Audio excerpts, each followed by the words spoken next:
Okay, so my name is Dave. I write for a website called Games Radar.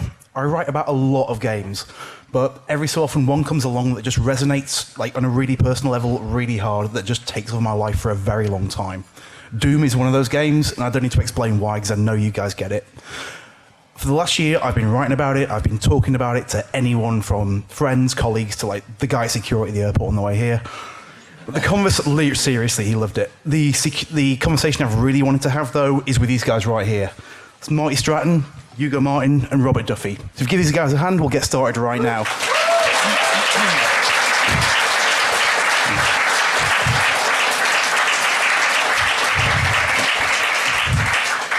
Okay, it's no secret that the Doom we got is not the Doom we started with. It was a long, hard road in ahead, with a big reboot along the way. How far along did that version get? And how exactly did the meeting go when you said you wanted to change it? It got pretty far, actually. It was we at the time we had a couple internal teams. One team was working on Rage, one team was working on what we call Doom 4 1.0, it had gone through quite a bit of development. There was a number of levels, a number of experiences, a lot of art done for it by our art team, and it was definitely not one meeting. it was several long meetings. Those are hard decisions. You have a whole bunch of people who do a lot of really good work. I mean, it was still everybody working really hard on something, and to even get to the point where you have to say, we've got to do something different. This isn't quite what we really think it should be ultimately. It's tough, and it's not just like everybody's on board with it right from the bat. So we went through a lot of trials on that, and ultimately people decide we're gonna do this for the right reasons, and we're gonna keep charging ahead. And we've got a lot of people on the team that have stuck through it. I think Brandon, one of our designers, I think he's had 4 kids. Is that right? 4 kids? Yeah. 4 kids in the time period that he worked on Doom. So he started out with 0, and now he's got a whole football team. But you have guys like that who just who stick through it, and it's one of those things where it's Doom, so everybody just you want to do something great with it. You want to make it the best it possibly can be. We wanted to make it what we thought the fans wanted to make it. Ultimately, that was the tipping point of that decision, because the other game was very different. It was much more serious, much more cinematic, much more, I guess at this point, what you would consider what was the kind of modern first-person shooter of the day, and it's a hard decision to do that. But I think we all kind of got on board with once we had decided what we wanted to do. Everybody really rallied around that idea, and huge passion project for everybody. So you just charge ahead and take it on. So when you started prototyping the new Doom that we actually got, what was the point when you knew that you wanted the right thing, and how did you go about pitching it? Robert. So Hugo came on right after we started that. We got a few months in. Robert and I and a bunch of members of the team, Sheen and some of the designers. Peter was there at the time. And Jason O'Connell. We were all working together on kind of that initial concept. I mean, what was the point for you that you felt like we were on the right track? I think it was really the glory kill system. The animators had put together a prototype, an animatic basically that showed the sequence. You couldn't play it, but you looked at it, and we were like, okay, we want to try to prototype this, and we got that in. Probably took us a couple months to get it fluid and get it feeling similar to what it feels these days, but it was the moment that we found that core loop early, at least that part of it. The drops and things came a little bit later, but it was really then that it was like, okay, as soon as we had that in the engine and we could play it,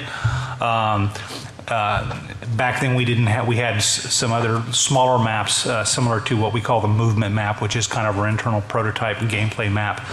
And you would find yourself spending 30, 45 minutes just playing that little combat loop. And I think that was it for me, is really then. We showed this at another panel, but this is that little animatic. So this was with actually some assets from the previous version that we were just talking about. The animators put it together. The big things were just like that connection with the world and the like stopping enemies. You know, we know kind of the idea was that you had to, with your guns, you would stop enemies, and then you could kill them, or you could kind of push forward, as we came to call it, push forward combat, and take them out. You can see at that point, it was obviously a lot slower game too.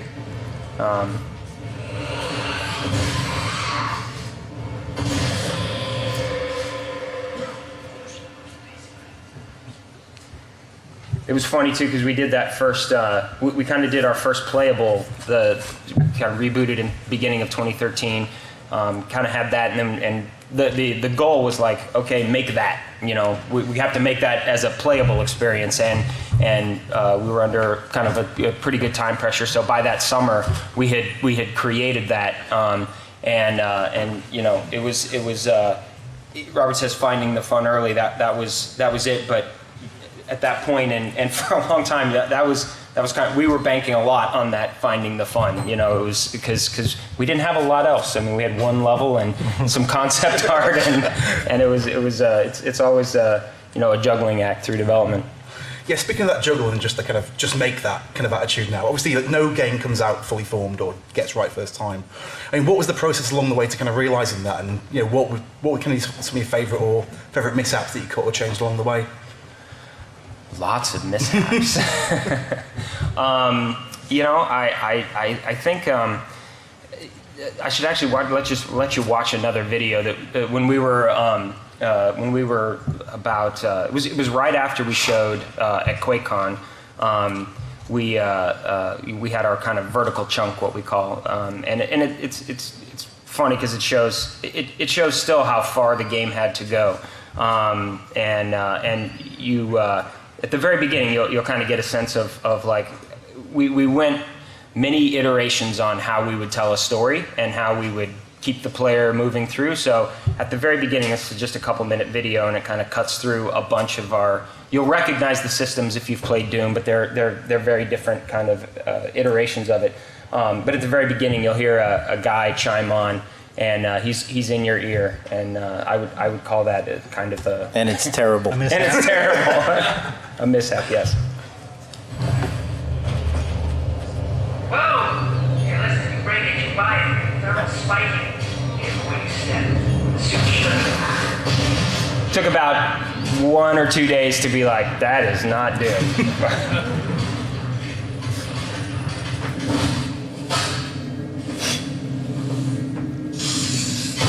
That actually stayed pretty similar.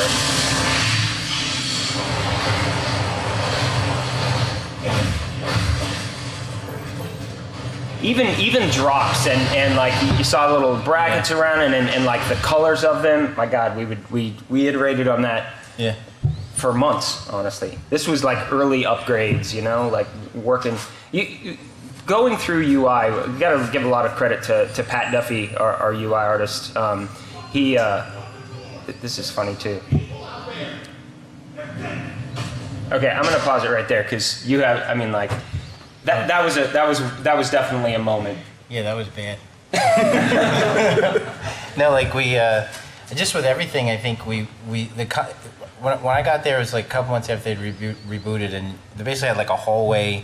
You know, some block, like kind of a level blocked out. It was very rough, but you could shoot a guy with a shotgun. You could glory kill, and they had like 1 or 2 glory kills.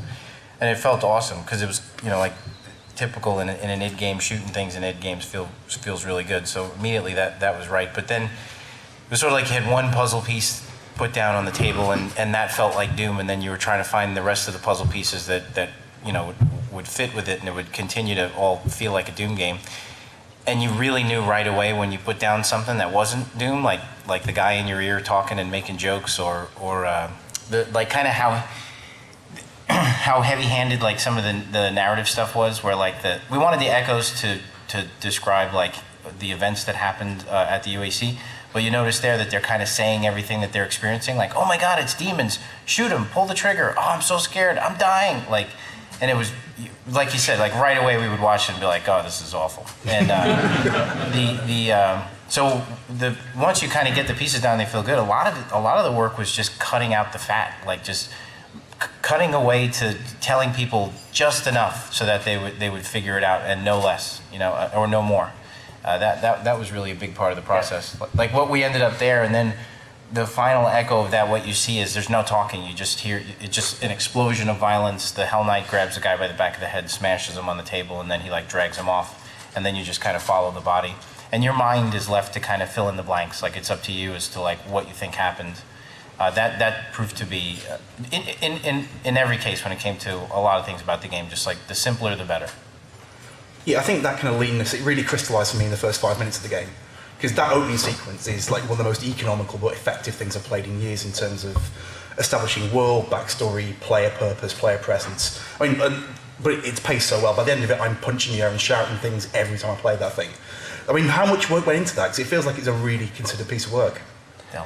A lot of work, yeah. It was one gratifying, just kind of like you're saying there, when we were done, you get these codes that let you verify on retail hardware and stuff like that.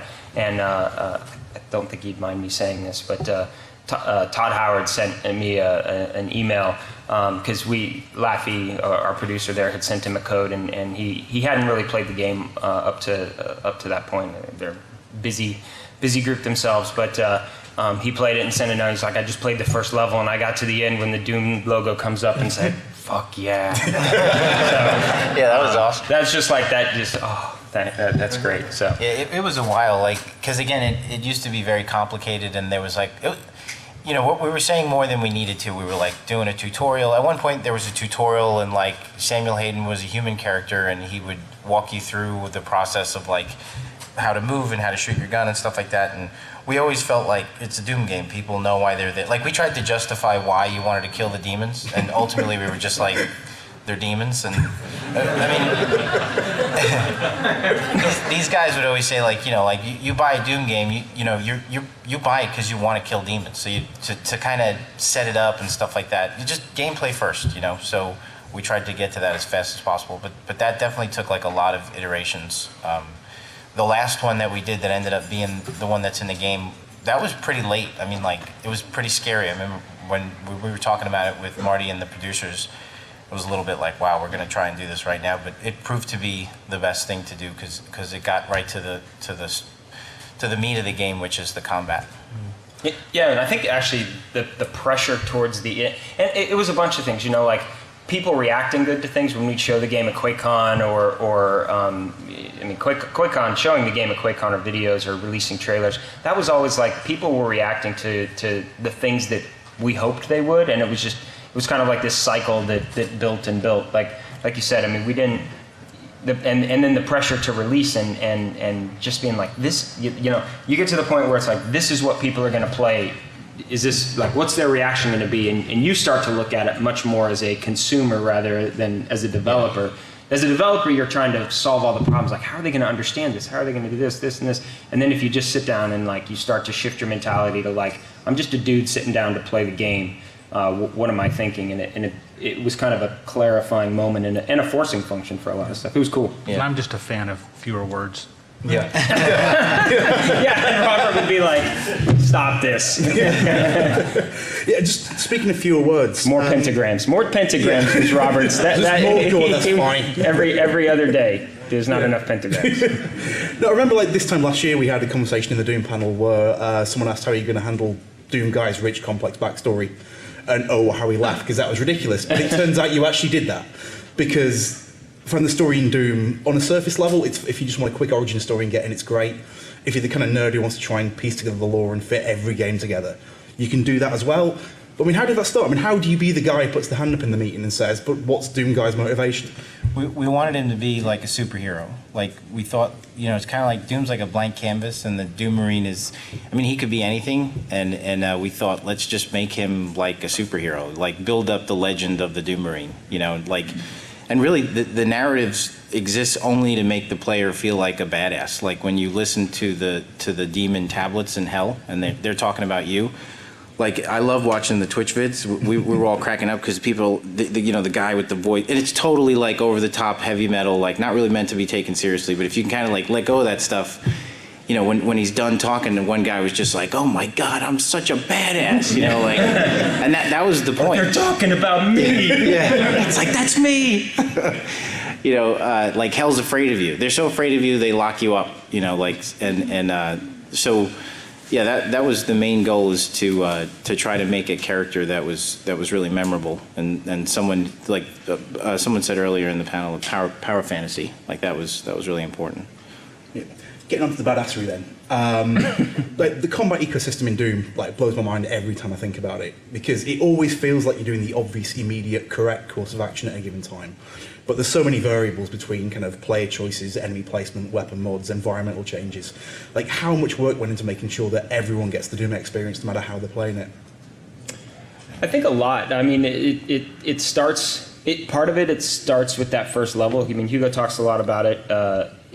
It's setting that expectation that this is the kind of game this is. So we really tried to remove. Again, if you try to, I'm just going to say it because a lot of people make the comparison between Doom being quote unquote old school. I hate these labels, but quote unquote old school versus modern shooters that are cover-based shooters, or that kind of thing. It's funny, you do see people still try to whether they're playing on Twitch or they're playing multiplayer or something, kind of like creeping up the stairs crouched, like looking around the corner, and you're like, that ain't gonna work. So really setting the expectation with players right from the beginning, right from the very beginning. And we'll probably refer to watching people play on Twitch a lot, but this is the first game that we've released in the Twitch era. So it was ridiculous. You got to see people play your game, got this little view into their living room, right off the bat, and we spent a bunch of time just doing that. But you'd see somebody the start of the game, they'd break out of the shackles and to have the zombie right there trying to bite them. And I think most people were expecting a little bit more lead up, and they jump off the table, and the person had the picture-in-picture of their face, and he's like, "Whoa. Oh, and then he started shooting. Just didn't expect to hit that quick. So that immediate action, the kind of not taking any flack from anyone, tossing Samuel aside at the very beginning, and the kind of the symbology of that. And then that first arena, that went through a lot of iteration as far as just saying you have to play this game a certain way. You have to kind of dump all of your previous notions of what a modern shooter is, because we're gonna tell you what a Doom shooter is, and so you're surrounded by imps, and it really does kind of fly in the face of a lot of design rules, we're back spawning demons behind you, and most designers would be like, that's freaking crazy. You can't spawn an enemy behind a player. But yeah, we were like, we do it all the time. He might be hiding here, so let's yeah, exactly. He may be crouching up the stairs. It's always about just pulling the player forward. Yeah. Or letting them push forard, as we called it. Yeah, it's exactly. like a firefighter running towards a fire. Yeah, totally. And then just letting it evolve. You mentioned the combat ecosystem. It was constantly the designers just doing tremendous things with the weapon design and how the mods worked. Kurt and his team, and Jake on the programming side from the AI, and just building very purposeful enemies, and then just kind of putting them all in play. It was because it wasn't such a we didn't have to craft combat from a scripting perspective. It was almost more like, we used the analogies of a chessboard or something like that. You just kind of have all the pieces in play, and it becomes a bit more, from a design perspective, I think becomes a bit more sandboxy, and you get a lot of trial and error and see what works, and then just a lot of play testing. I mean, how fast did you find maybe the new Doom players got their heads around it? Because I always knew it was going to be good. My only worry is whether it was just going to be old guys like me who got it. But within the first week, I found just the audience went exploded everywhere. So many of the systems like complement each other. So I think like the glory kills felt awesome, but then like I think it was Jason O'Connell who said let's have the health drop out of them, and that really enhanced the feeling of push forward combat. And then like along the way, like the way the arenas are designed kind of enhance the sort of the melee push forward combat style that we were going for. You know, no hiding, always keep moving. And then like the chainsaw came in, and that enhanced the combat loop. You know, again, because it was set up to complement it, especially. Like we did a lot of balancing, especially at the end. That was kind of. I feel like it works because we kind of took a stand on a lot of things. Like for example, enemies that rush you. Like, I mean, that was a constant discussion where it's like they can't really pressure you too much because then that gets you to start running backwards and shooting. And we didn't. So a lot of times the imps run away from you because it's meant to make you move, you know, and go and catch them. And then like the chainsaw, for example, it was, you know, it's a panic button and it's there to resupply your ammo. But you could also pick up ammo in the world, and it used to be that a lot of ammo fell out of the guys when you killed them. But right at the end, we actually lowered that down to steer into the chainsaw, so that way we didn't want to cannibalize the chainsaw by having like 3 different ways to resupply ammo. So I think, but that's kind of gutsy because, you know, what if people don't like playing it that way?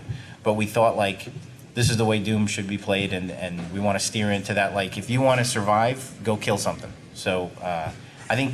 Like Marty said, as we added more stuff to it, we just made sure that it was all complementing the type of experience they were trying to create, which is push forward combat and where movement was king. And oftentimes things would be in for a long time, but like the chainsaw is a good example. Like the chainsaw was in its kind of current form of animation and presentation for a long time, and we had it in there. We put it in there for QuakeCon 2014, got it really solid from a visual presentation perspective, but I think we went really a year and a half beyond that until it actually worked the way that it does. I mean, that was a lot of like, you know, everybody raved at you know when those moments happen in the videos, but on the development side, you're like, I don't know how that's going to work in the game because that's like the most powerful gun thing ever. You can't have a chainsaw that doesn't kill a guy, so you're going to make it, you know, a one-hit kill almost for any. We wanted that level of impact for the chainsaw, but then, you know, it's a long iteration to actually figure out, you know, how it's going to, you know, how you're going to handle the fuel of the chainsaw and then the drops you know, of ammo. So there's long periods of uncertainty that are they're fun. I mean, that's what it's all about. I think by the time the game arrived, everyone was kind of pretty confident that the combat model was going to feel right. But I think the thing a lot of people didn't expect was how, again, hating the term, but old school the level design was going to be. I mean, the first couple of missions are quite relatively non-linear, but quite A to B. But then I got to resource ops, and the map went in every direction, and I kind of lost my mind because I hadn't seen that in years. I mean, were you always confident that was the way to go, or did you have to kind of talk yourselves into it?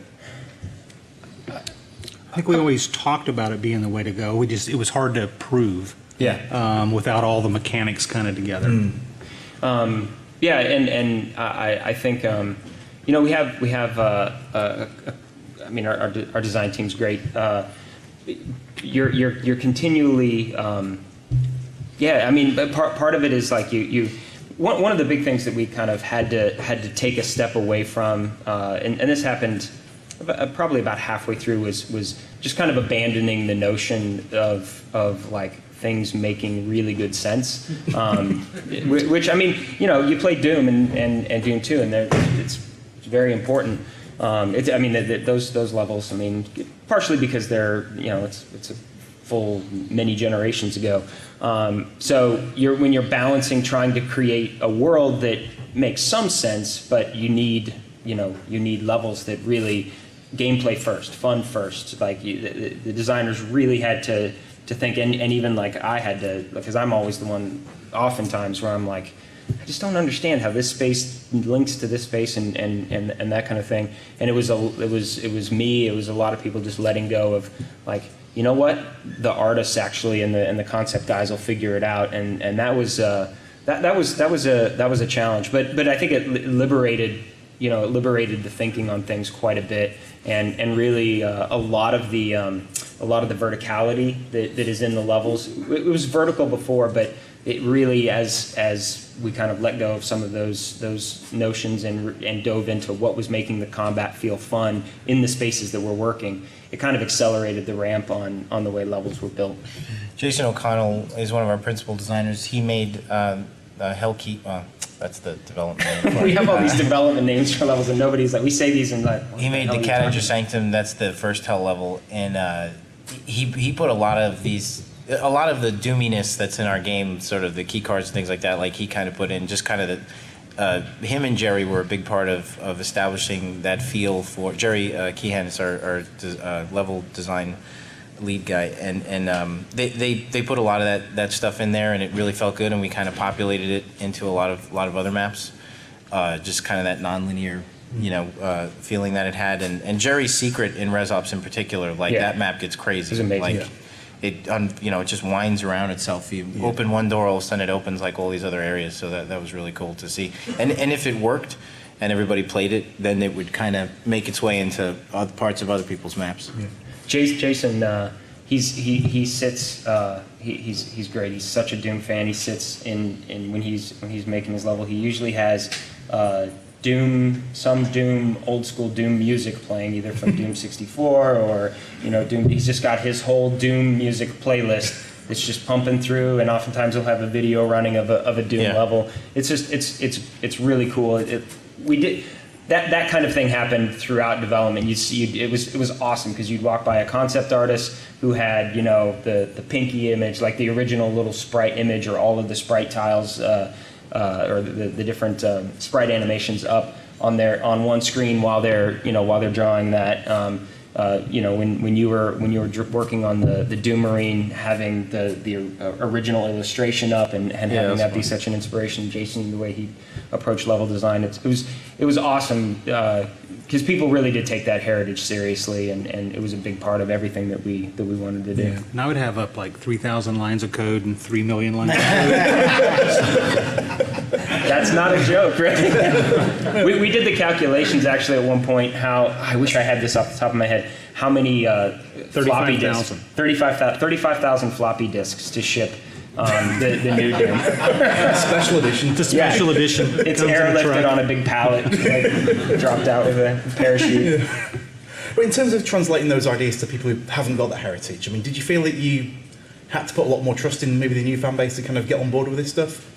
If it was fun, it's funny, people ask us that all the time. They're like, were you worried about using key cards as a core, gameplay mechanic and stuff? We put it in there because it was fun. Like, that was it. Of course, it's part of the Doom heritage to have key cards and secrets and things like that, but if it wasn't fun, it didn't stay in the game. So we figured, whether you're 13 years old and you're playing Doom for the first time, or you're, someone my age, you're a big fan of the original, as long as you were having fun, it didn't really matter. Note 17, if you're playing Doom. That's right. I don't know what to say. My son is 6, and he may have played a little bit of Doom. You're a bad father. That's possible.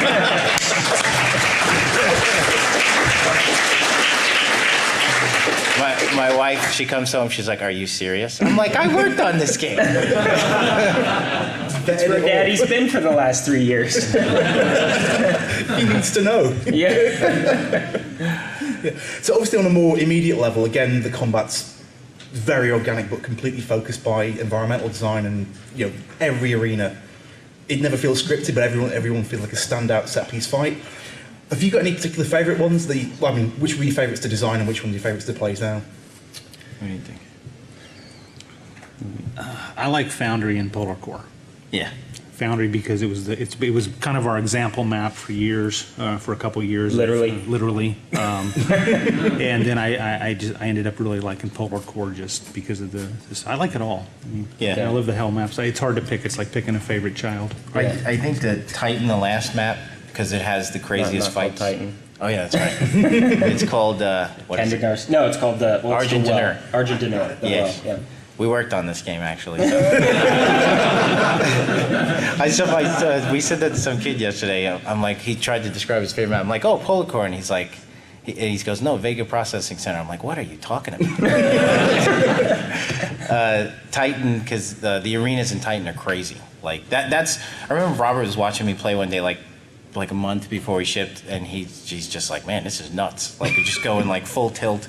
At one point, there were actually more pinkies in one of the arenas. It was a little too crazy, but definitely Titan is probably my favorite. Yeah, I'm partial to the hell levels. I love pretty much any of the hell levels are just love getting in those arenas. And actually, I think Foundry too for me though, just in terms of like the map that I could play the most. Jason did such a good job like setting up this.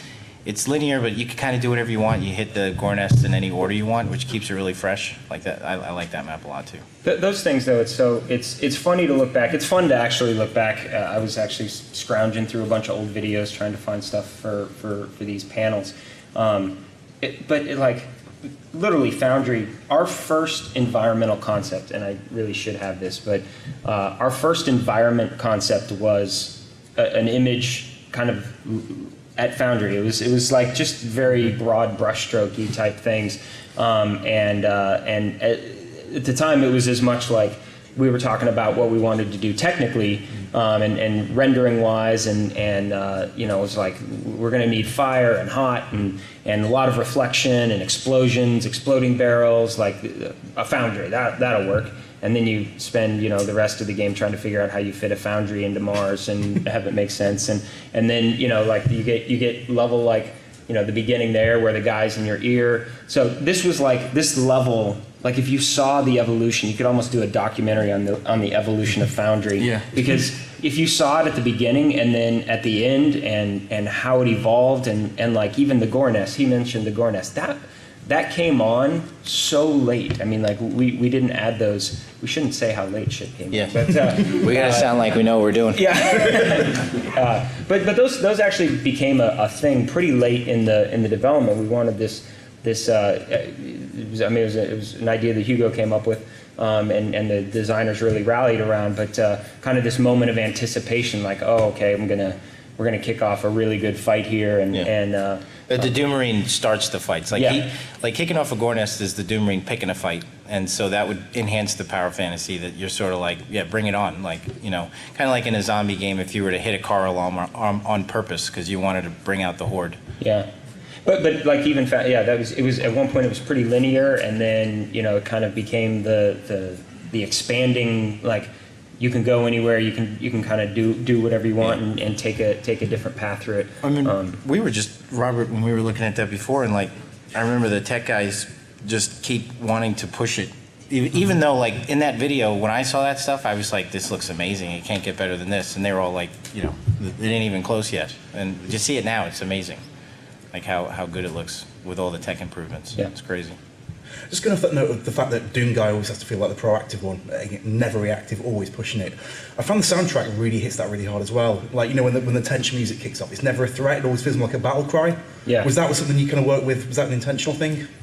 Oh, for sure, yeah. I mean, it was huge credit. I mean, we just did a panel that Chris, our audio director for Doom, was on. You know, his work with Mick Gordon, who did the music. I mean, awesome stuff. It really was. You just wanted that sense of like, okay, here we go. You know, I mean, it's hitting, it's going into the battle. You know, we wanted that aspect. You know, there's kind of an expectation of metal, and metal was hugely influential in the development. But you know, just going kind of like 90s metal. It wouldn't. I don't think it would have felt as current and modern. So kind of finding that balance, and Chris working with Mick, and Mick doing a great job finding it. Actually, I didn't plan to play it during this, but I'm gonna find this one track. Yeah, this is amazing. Where is it? Here it is. So he had gone back and forth with Mick quite a bit on a bunch of different stuff, and this was the first time that he had actually sent something, and it even evolved beyond this, but this was the first time that he sent something that this was our first like Doom combat. Okay, we're on the right track.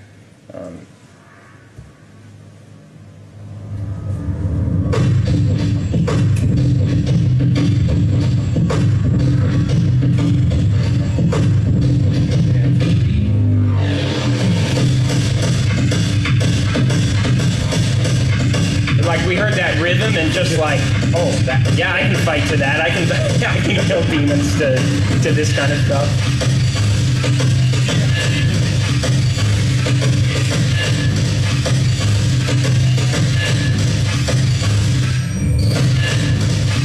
That was awesome.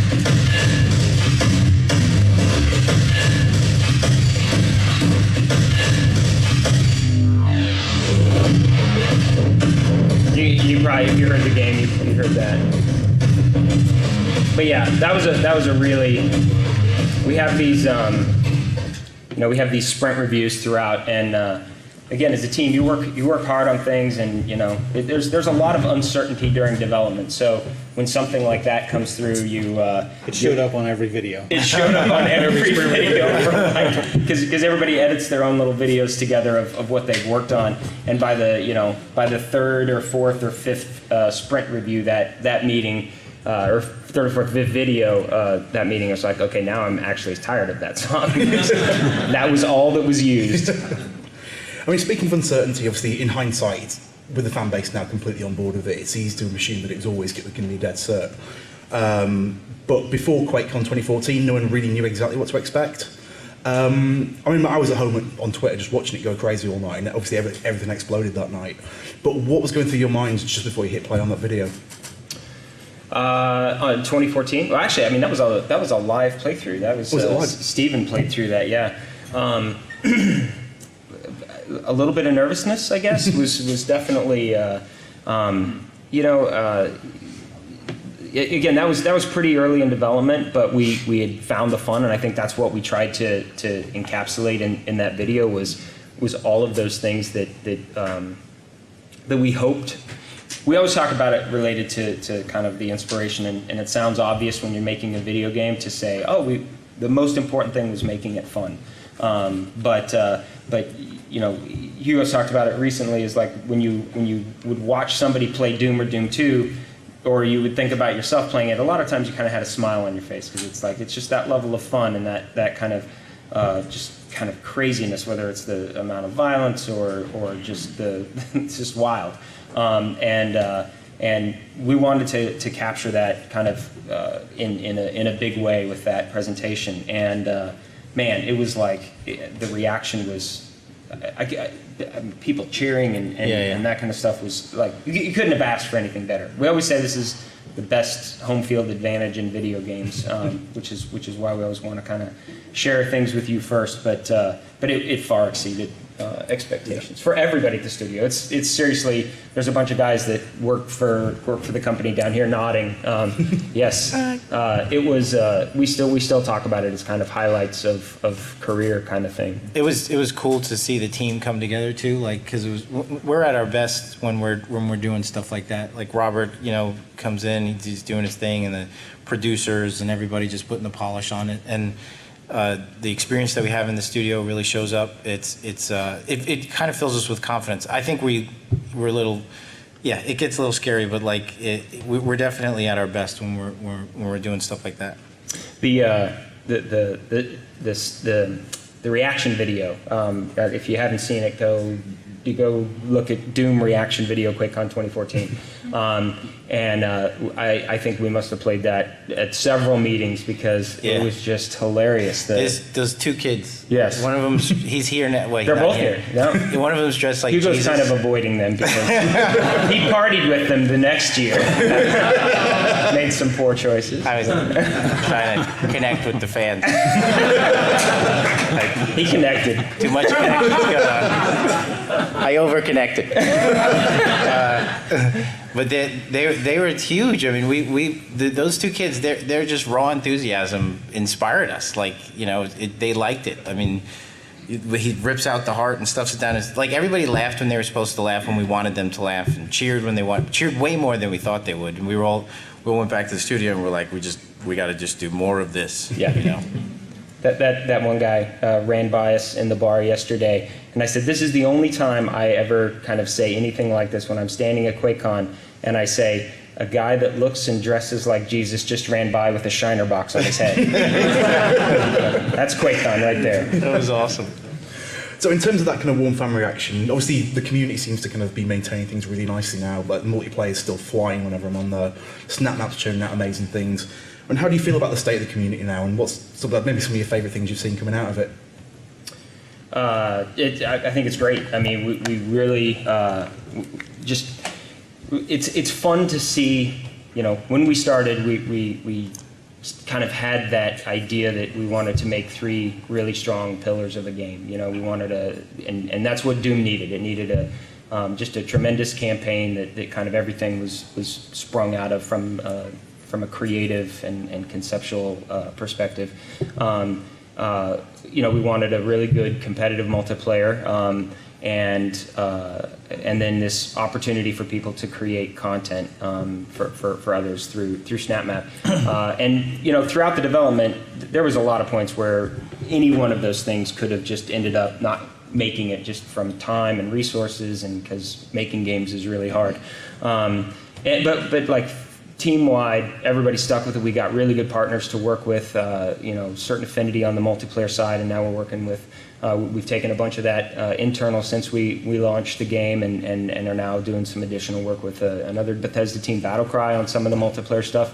If you want to, you know, just play really good maps, I think we all agree that our DLC maps, both from what were just released to the 2 and 3 stuff that we're already working on, are some of our best maps from a multiplayer perspective. So really, we're just trying to keep it better and better. But you know, across the board, we were just we wanted to deliver that, and to see people react and play it has been fantastic. There's a lot that we still want to do, though. I mean, I've spent a couple days just trying to communicate that, you know, we didn't just release it and we're done. You know, it was everybody at the studio took a big deep breath and got a little sleep and that kind of stuff. But we want to keep doing more. I mean, ton of SnapMap content. New ways to find SnapMap content, I think, is a big thing, and then continuing to kind of give new opportunities on the multiplayer side. You know, it's across the board. It's not perfect, but we're committed to making it better and better, and keeping you guys playing, and giving you more free stuff to play and new ways to play it. We have some really exciting things over the next few months that are going to be fun. I mean, obviously, like, you guys are nowhere near finished with Doom, but just looking back at this stage, I mean, what are your overall feelings of the project? I mean, Go ahead, Robert. Yeah, what do you think? Well, I mean, I'm glad it's done. You know, the performance push at the end, you know, the engine team and everybody, you know, performance is often put down as, oh, it's a technical problem and it's a programming problem, but ultimately performance is a team effort, because, you know, I mean, artists, you know, we're looking at a beautiful scene. It may have been Titan at one point, just not too long before we shipped, that I'm like, well, there's 5 million polygons in view. And they're like, oh, well, what do we do? I'm like, well, you got to delete some of them. But it is really a team effort. That is not a joke. Yeah. That's exactly how it went. Like, you know, it's a team effort, and to get the performance, and you know, I think we really hit our mark from a player perspective. I mean, we, you know, early on, this was like literally the first week of January 2013. You know, Marty and I were kind of sitting in a room going, well, we got to figure something out pretty quick. And you know, and it was really, you know, we kind of came up with the 3 pillars, and we really decided to aim squarely at the player. You know, at the player perspective, what is going to be a fun Doom game? And we didn't really know what that was at that point. We just knew that, you know, it needed to be fundamentally Doom, and it needed to introduce enough modern sensibilities. We knew 60 hertz was extremely important, and we run at 200 on Vulkan on some cards, by the way. So it was really, I'm proud that that's Billy and Tiago and John and Axel and all the Frankfurt guys, but that did that, and the art team and designers. But you know, I'm proud that the game's done, and that the fan reception was amazing, and we're ready to start, you know, continuing to push this product and go forward. Yeah, it's just it's amazing to see, like,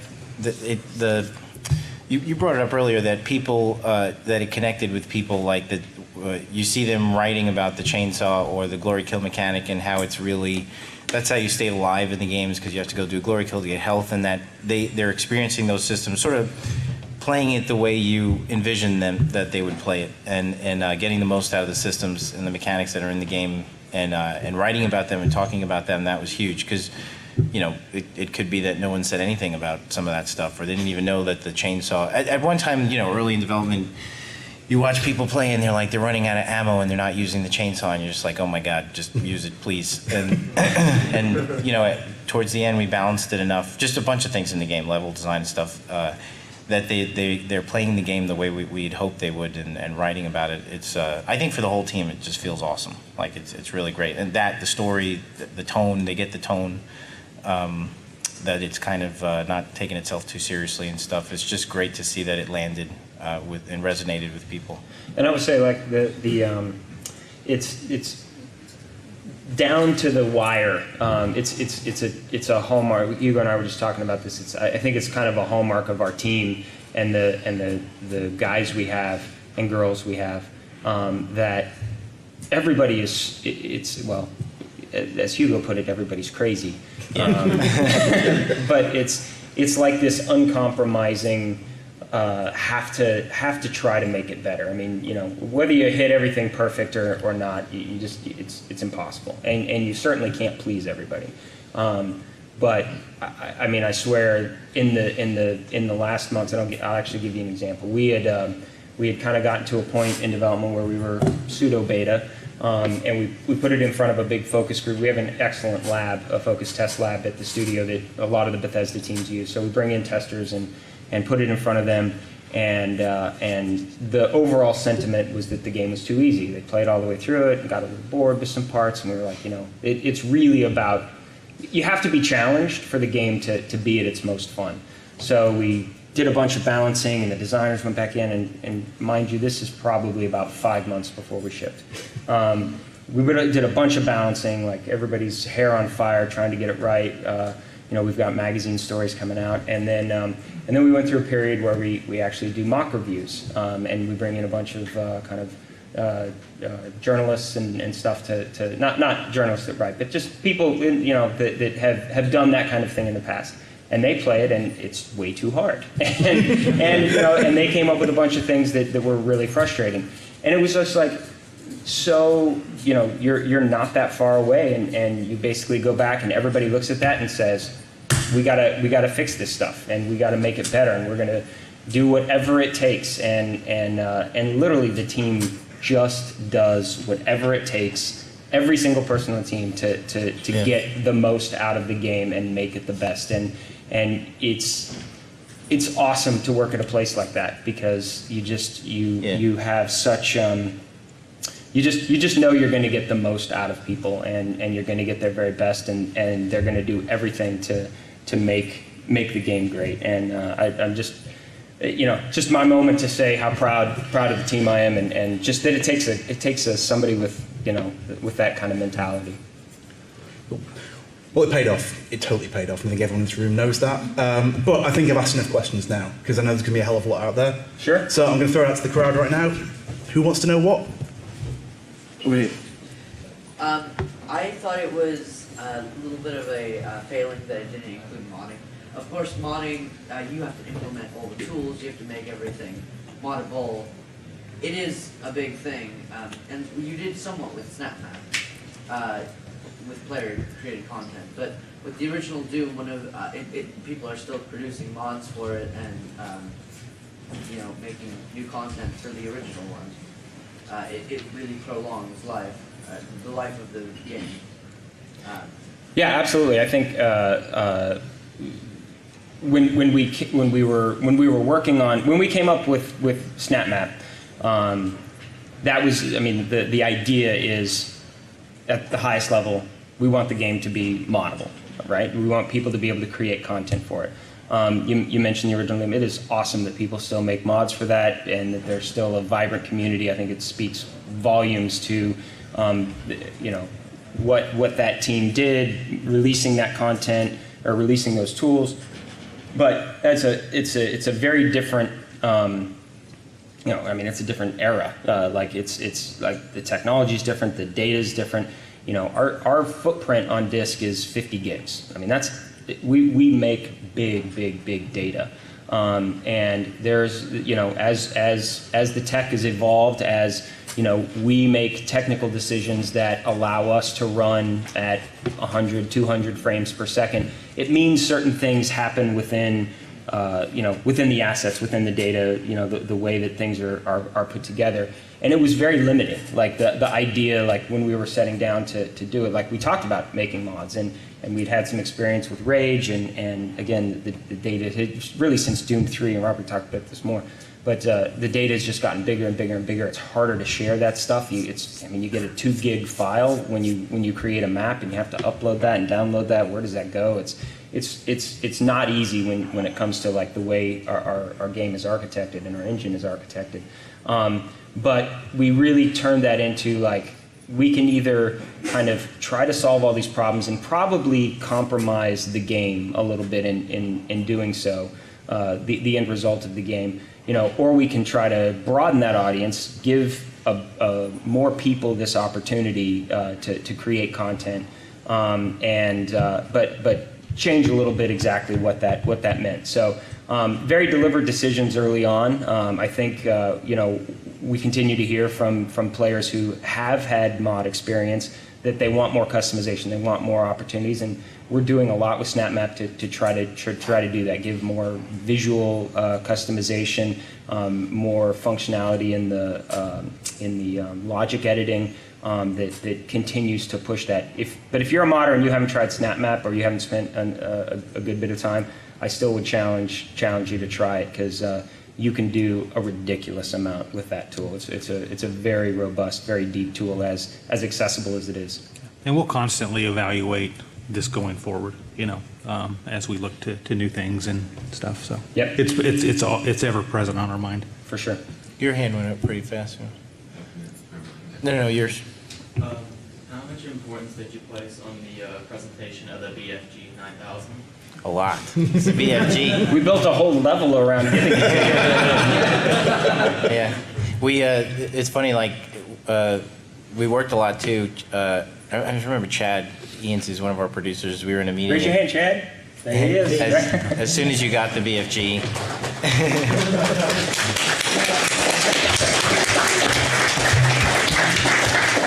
As soon as you got the BFG in that level, you didn't really get a chance to use it very well, and Chad was like, it's the most famous gun in the history of video games, and you're not going to give me something to blow to pieces with that thing. So like, we filled that room with like as many zombies as we could, and it was just like watching them all turn to mulch, So yeah, we definitely tried to build up the drama for that quite a bit. Keeping that off the weapon wheel was actually a big deal for us too, because we felt like that's like your nukes, We oftentimes refer to the player as like an F-22 fighter jet, right? And you got your guns, you got your missiles, and there's always like the behind glass, there's the button, and you flip open the glass, that's when you're in serious trouble, you hit the nuke. So we wanted that to be reliable, that if it was on the weapon wheel, there's a chance that you could miss it. And so it's always there for you whenever you need it, and pull it out. Considering how fast the game was, we felt like that wouldn't actually slow the game down, that'd actually make it feel faster. And actually, it's the BFG in and of itself is a whole. Again, you could do a whole documentary just on the BFG design, because for a long time, and it speaks to kind of what Hugo said earlier, where you just get to a point where you have to simplify and make things like, particularly with Doom, it was just to make it the purest form of what it is and make it really good.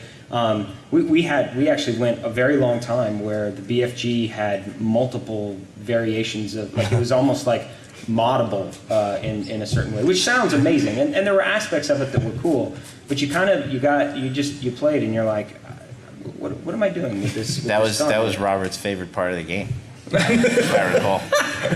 I was a little vocal about that. It's the what did you say? It's like the most famous gun in the history of games, and we're fucking this up, please. Because we were like, oh, and then you attach this mod and there's ammo, and he's like, yeah. Just pull the trigger and everything explodes. That's what it needs. It needs to be green and blow stuff up completely. So. And honestly, that proved to be exactly true. Yeah. So. But it was like, sometimes that's just the way. That's just the way it goes. You overthink things a little bit. Yeah, totally. Who's next? Over there, second row. Yeah, as some of you may know, Doom 3 wasn't that big of a success. I mean, I liked it, just a lot of people were just disappointed about it. So my question is, did you learn any lessons from Doom 3 and how did you put them into this? Actually, when Doom 3 launched, it was our most successful title ever. So, that's okay. I know what you're talking about. But it was, I think, really just different takes on kind of, you again, when we talk about like how we started with Doom, we picked the elements that we thought, and we actually included a lot of things from Doom 3, even that early Doom 4 1.0 thing.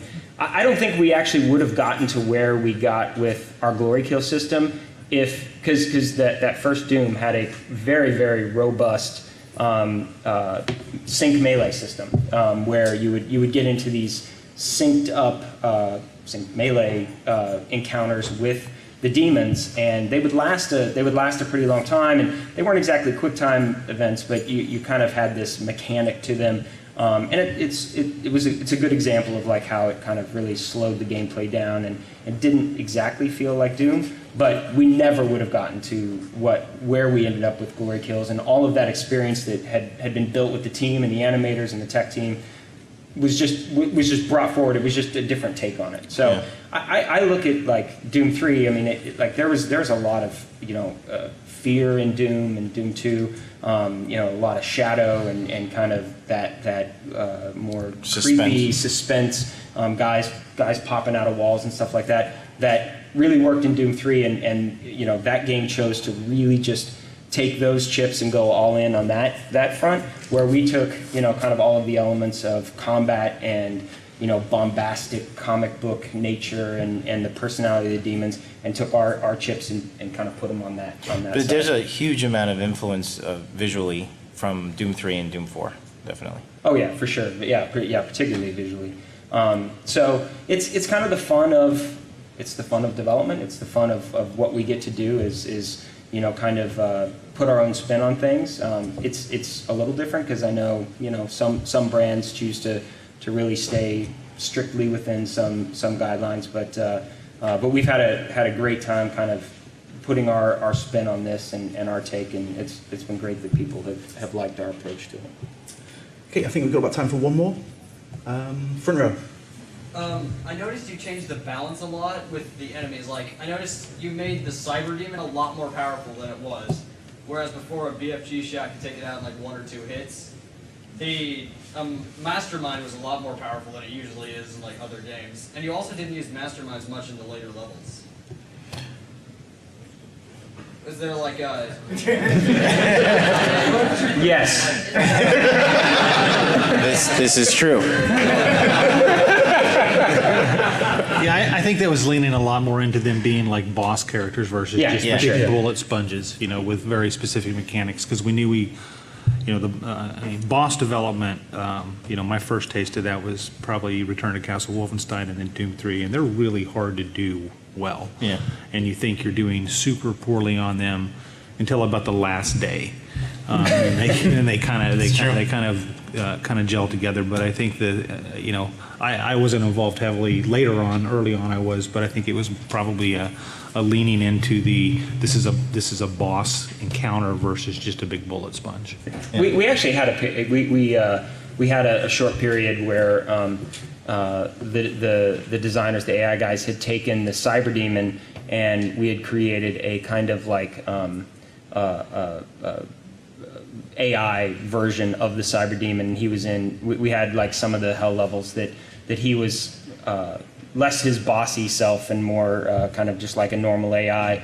And we even did the model, I think, actually.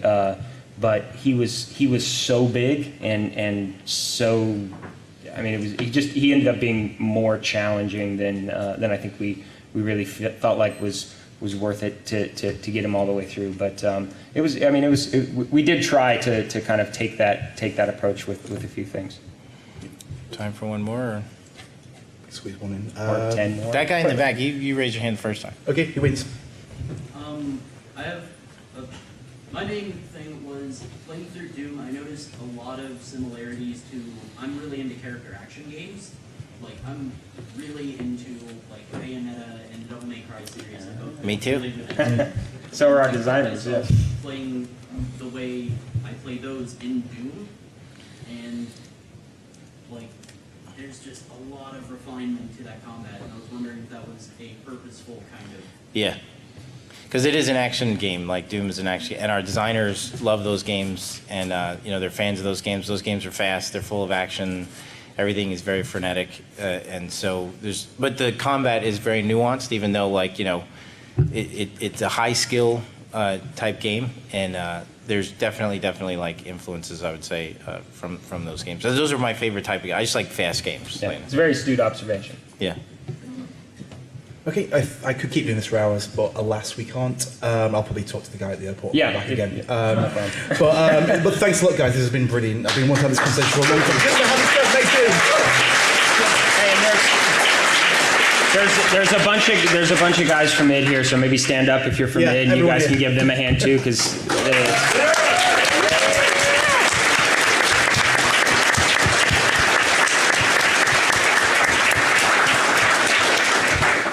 Thanks so much. And thank all of you for playing Doom. Yeah, thanks for everybody for Mid. Thank you for making it.